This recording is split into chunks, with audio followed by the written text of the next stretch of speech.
สวัสดีจ้าสวัสดีท่านผู้ชมทุกท่านนี่เป็นผลการออกรางวัลหวยลาวพัฒนาประจำวันที่25 สิงหาคม 2569รางวัลเลข2ตัวล่างเลขที่ออก6666รางวัลเลข2ตัวบนเลขที่ออก0000รางวัลเลข3ตัวบนเลขที่ออก600600รางวัลเลข6ตัวเลขที่ออก046600046600นี่ก็เป็นผลออกรางวัลหวยลาว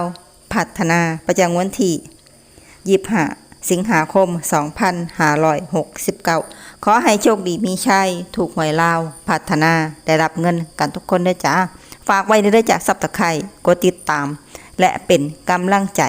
ขอขอบคุณทุกท่านที่เข้ามารับชมและรับฟัง